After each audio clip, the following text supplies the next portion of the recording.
The following program is brought to you by the University of Alabama.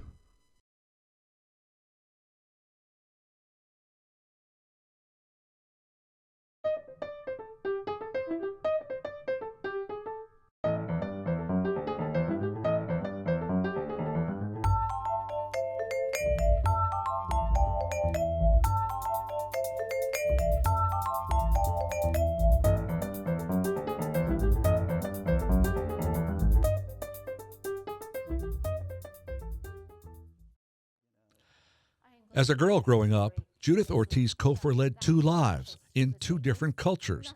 One with her father and mother in Paterson, New Jersey, and the other, whenever her father, a career U.S. Navy man, was at sea, in her parents' native home in Puerto Rico with her grandparents. These sets of experiences have provided Cofer with material for a dozen books in 4 genres: the novel, The Meaning of Consuelo; An Island Like You, Stories of the Barrio; Reaching for the Mainland, a book of poems; and Silent Dancing, a partial remembrance of a Puerto Rican childhood. I spoke with Judith Ortiz Cofer at Pebble Hill, the Caroline Marshall Drawn Center for the Arts and Humanities on the campus of Auburn University. Judith, it's good to see you. It's good to see you. This is a busy day for you, and tomorrow just Yes. as much. The theme of the conference is travel and place. Yes. And I know from reading a good deal of your work that you migrated and reverse migrated, Yes. moved back and forth between the Pueblo in Puerto Rico and Paterson, New Right. Jersey. Your Puerto Rico is the island of the 50s. And when you describe it in several places, fiction and nonfiction, that was a time of great change. Yes, it was. I know next to nothing about it, but apparently San Juan was changing, the whole island was changing. What was going on? How was it changing? Well, this is the Puerto Rico that I remember is the late 50s and early 60s, and there was a big shift in attitude towards the island in terms of economy and industry. And there was this thing called Operation Bootstrap. By the U.S. government, which was to give the island impetus to create jobs, and what resulted was way beyond that. As you know, if you take a small town and you bring a huge industrial complex to it, it changes the way you live, it changes the philosophy of the people. And so what I saw happening on the island was, first of all, the United States government gave these huge corporations a 10-year leave on taxes. They didn't have to pay taxes for 10 years. Right. So these industries, especially chemical and drugs and that sort of thing. Actually, Puerto Rico was once named the biggest producer of birth control pills in the world, because that's where Yes. all the birth control Did pills were anyone on the made. island use them? On the island, and so what I saw was, for example, we lived in a tiny, we call them pueblos. Pueblo is just it's not like the Indian pueblo. It's just another name for a small city or town. When I first remember it, when I was in the first grade or something, it was like a little Spanish town with the plaza in the middle and the church and the Catholic culture. And then every time we went back, because every time my father went to Europe with his Navy, he was with the 7th Fleet, he would send us back to the island to stay with my grandmother, because that's what my mother wanted. Year by year, I would see the town change. First, huge factories, more and more cement, and housing developments that were not like the typical Spanish town is a bunch of houses in a circle around the church or something like that. These were actual suburban type things. So within 10, 15 years, the town was transformed from this agricultural Pueblo Spanish tradition to industrialized, including the American engineers blasted through the middle of the island to create a highway that when I was little, it would take us 3 to 4 hours going like this around the mountains, the ocean dropping off in an incline. It was like an adventure. And then one year we went and we got on this highway and we shot through the island, in like an hour and a half or two. They blasted in tunnels? They blasted through the mountains. They separated mountains and they made tunnels, and it transformed the island ecologically. It transformed the people, because the people, campesinos and workers in the cane fields now could just be in San Juan in an hour and a half or 2 hours. Right. So yeah, that's the time period that I write about in The Meaning of Consuelo, which was, also a time psychologically when my family, for example, decided who was coming to America and who was going to stay on the island. So my mother's side of the family, most of them stayed on the island, and they're island Puerto Ricanos.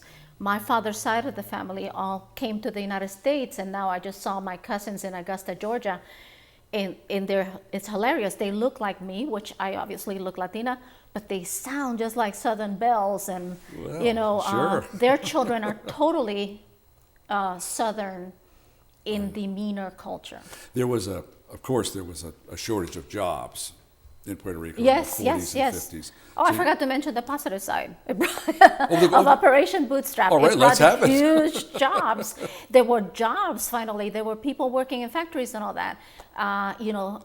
So yes, it was a boost to the economy, but at the cost of something else. Well, one of the things that a couple of places that I'm sort of familiar with are Greece and Ireland. Mm-hmm. And one of the things that happened in Greece and Ireland in the 80s and 90s, now things have changed again, but in the 80s and 90s was practically the first time in 200 years that young men especially did not have to go elsewhere to seek work. But your father did. Yes. Your father did Joined it the by army. by way of the armed forces. Right. Oh, that was what changed. In my work, I'm always retelling stories in order to do what Emily Dickinson did, which was tell all the truth but tell it slant. Which was okay. I belong to the Emily Dickinson Travel Club, which is I stay in my room and see the world. And she says, I'll look at that tree again. Maybe it'll tell me something new. And so with my family, I looked at my mother's side of the family, and they stayed on the island. I looked at my father's side of the family. They joined the Army and the Navy and all that. And they became different types of Puerto Ricans. Sure. And this, just this one decision to move, and it was always temporary. My mother wouldn't hear of like, I'll leave the island forever. But her temporary turned into 25 years as a Navy wife, and then she went back to the island.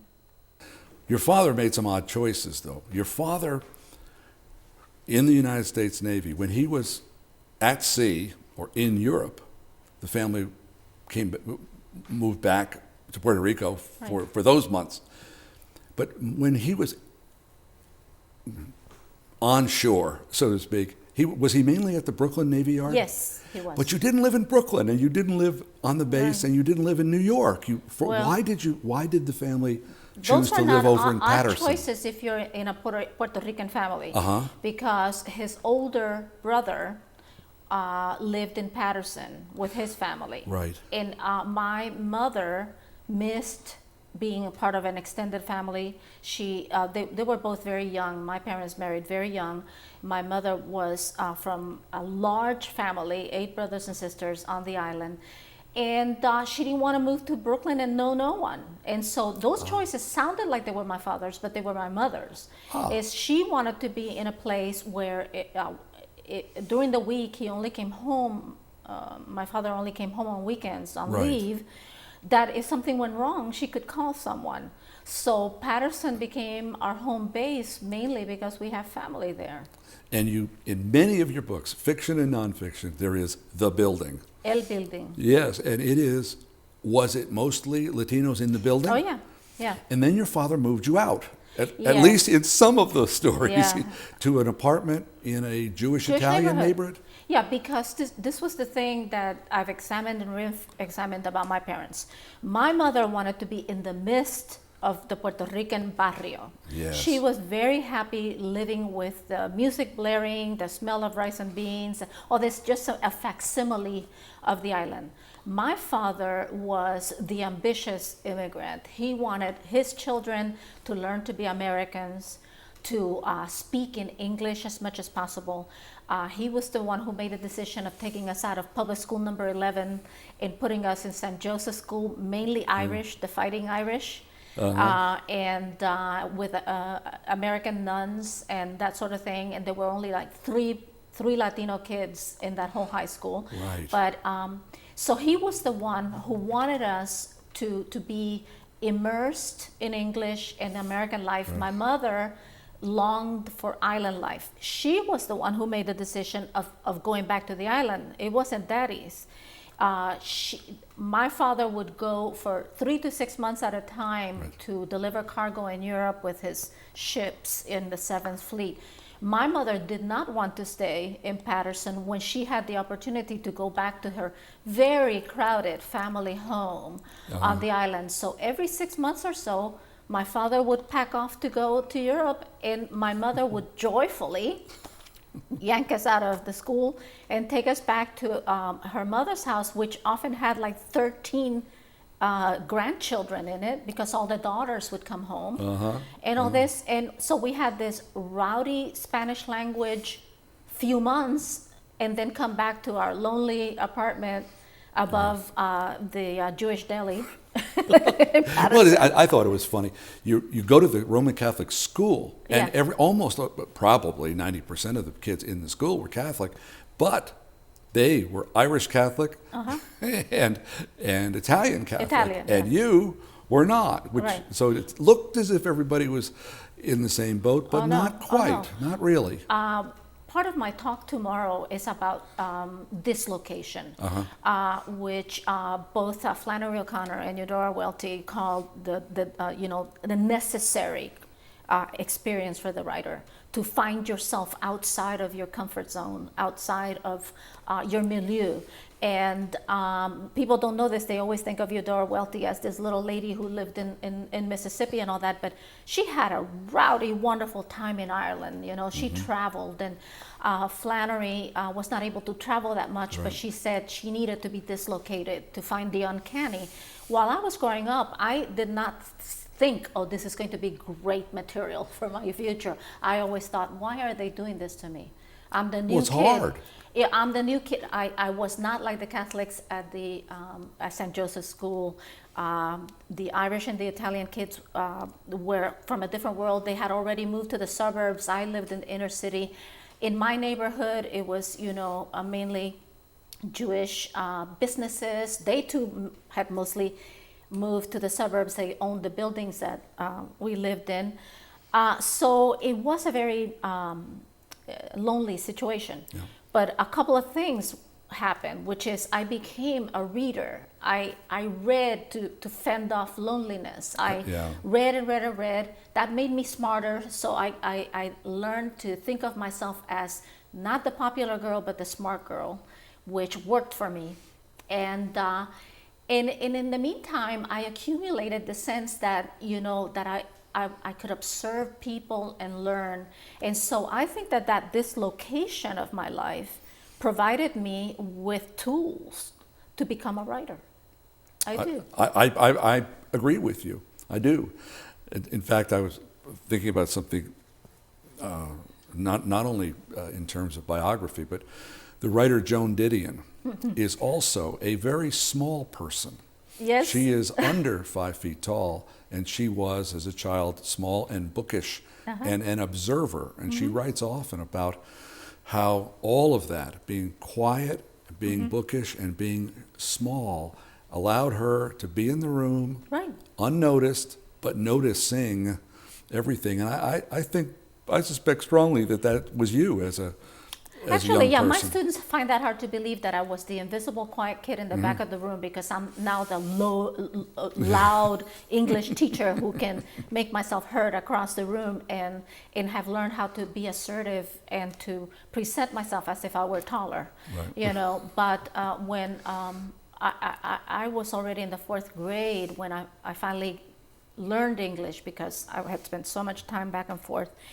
And I have a poem called Invisible Me, where I am in the back of the room at that stage where I know enough English to know what the teacher has asked. And I know the answer, but I don't have the vocabulary to answer it. So it's almost as if I were not smart because I did not have language. So the next thing that being that person forced me to do was to learn that language was my only passport, my only way out, the main means for my future, which was to master the language so that people would know what I had in my mind. Right. And you master the language in order to tell the story. And the story is the heart of your work. The stories told by your grandmother, Right. the actual volumes of folklore and stories that were owned and revered by your grandfather, Right. and then the stories that you come to tell. That's right. Storytelling apparently was culturally central in your grandparents' house, at least. Yes, it was, and it had to do with gender also, because my grandfather, in an interesting turnaround to the macho and oppressed woman situation, my grandmother was the matriarch. She was the boss, but Yes. but in a typical Puerto Rican way, she would say, "Your grandfather wears the pants," but we all always laugh because that only meant the garment. He wore the pants, but metaphorically, no. But he was the bookish poet, Yes. and my grandmother was the forceful storyteller.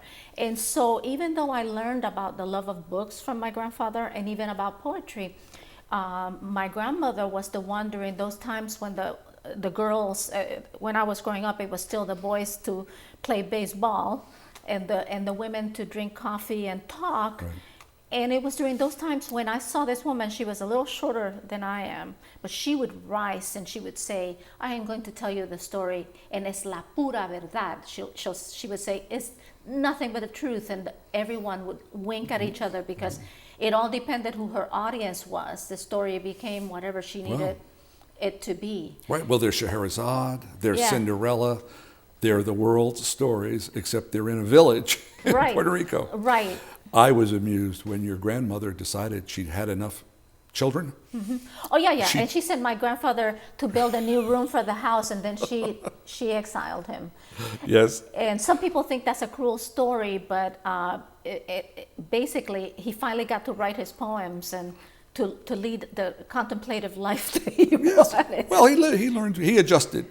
He I'm did sure it was hard but at first. basically she'd had 8 live births, but several lost children, and it was at a time when a Catholic woman had no choice but to be permanently pregnant, and so this worked for both of them. And there is throughout a lot of your fiction, more the fiction than the nonfiction, a theme of the macho husband who is in fact unfaithful, Yes. who has here or there other Right. women, and the women gather and talk about it, and they Right, know right. about it, and they live with it Yeah. somehow. Yeah, it was a different time, and I just had a conversation with someone at the conference about Junot Diaz, who is now the master of the universe. Yes, yes, how he's about won that?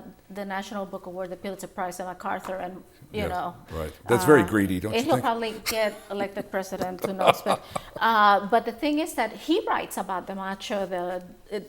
There's this cultural thing about if a man doesn't conquer as many women as he can conquer, then what kind of man is he? And that's slowly changing because in my recent trips to the island, there is now a just insistent struggle by the women to make sure that they understand that if the women are going to go out and work, they're going to mind their manners. But even in my mother's time, and my father being a very serious military man, it was still, he would go out with his buddies, and he would come back and she would accuse him of different things, and I understood that this was a drama that went on in everybody's houses, and I determined that wasn't going to happen in my life. But basically, yeah, I even in my young adult novel, Call Me Maria, I have both the old version of the Latin lover, and then he has an apprentice called the Papi Lindo, the pretty daddy, who's only 16, and he's an apprentice Latin lover. Oh my goodness.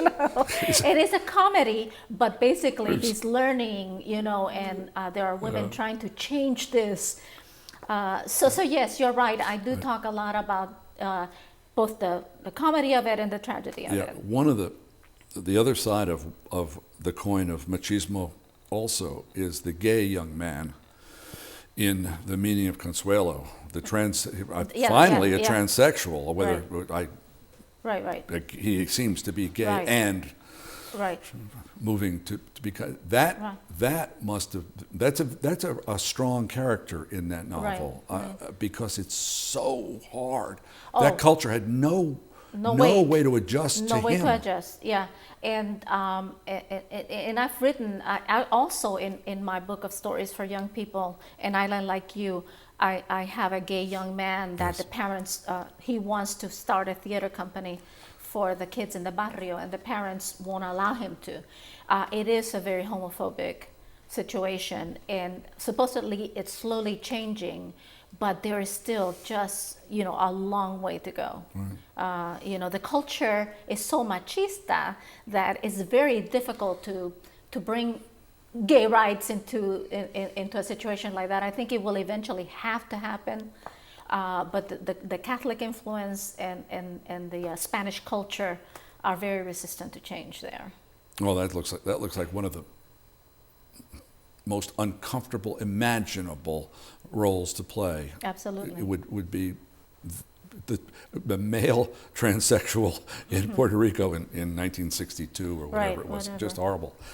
The changes there, your real grandfather, and there's with your work, it's interesting. There's, for instance, there's your father, who's really your father, who was in the Navy. Then there's a fictional father who is a handyman at a hotel in San Juan. Then there's a fictional father who is a handyman in the building in Patterson. Right. And they're different. I intended to be the tell all the truth but tell it slant, which is, I figure if I wanted to just confess, I would have been, well, I almost said a lawyer, but no, if I wanted to only tell the truth, I would have been a journalist. But I really think that to examine the different possibilities for a character is important. Yeah, and it's interesting if you allow your mind to wander as a reader, you think, well, this is autobiographical fiction. Well, no, it's not, because this was autobiographical, and this is more or less the same character headed in a different direction. You have a grandfather in a couple of places, a couple of different fiction or pieces of prose, who is something. He's a Puerto Rican patriot, more an advocate for independence. Right. What about that? What about that then? What about that now? What do you think about that?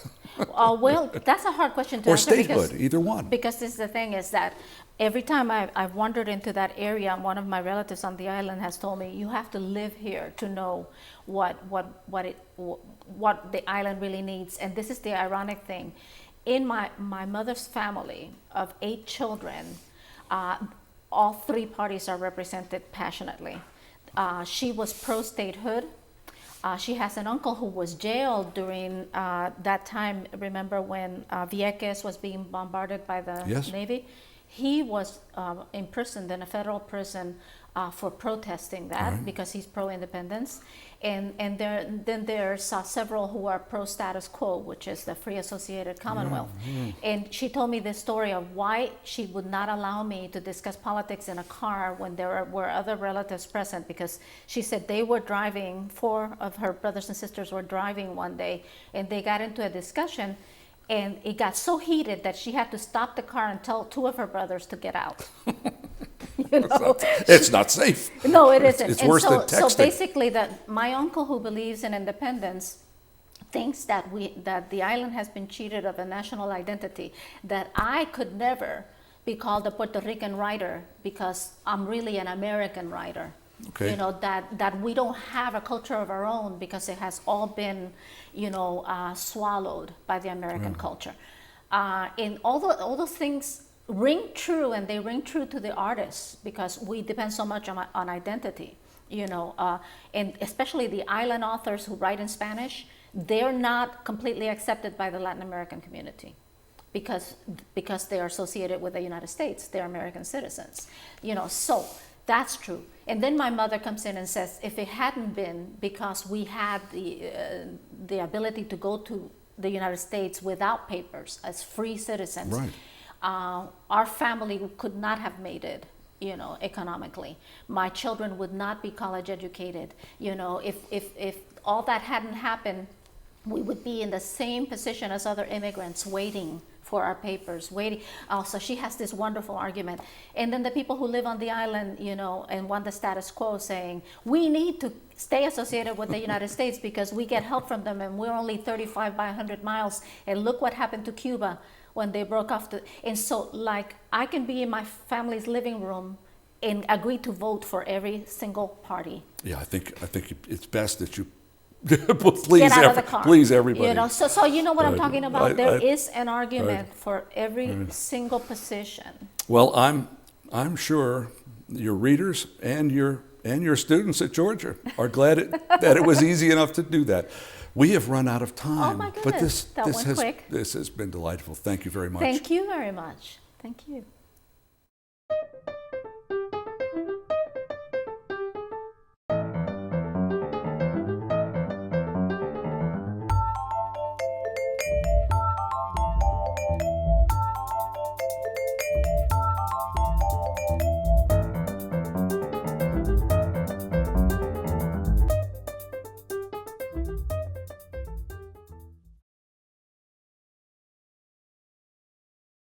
To order this season of Bookmark on DVD, call 1-800-463-8825.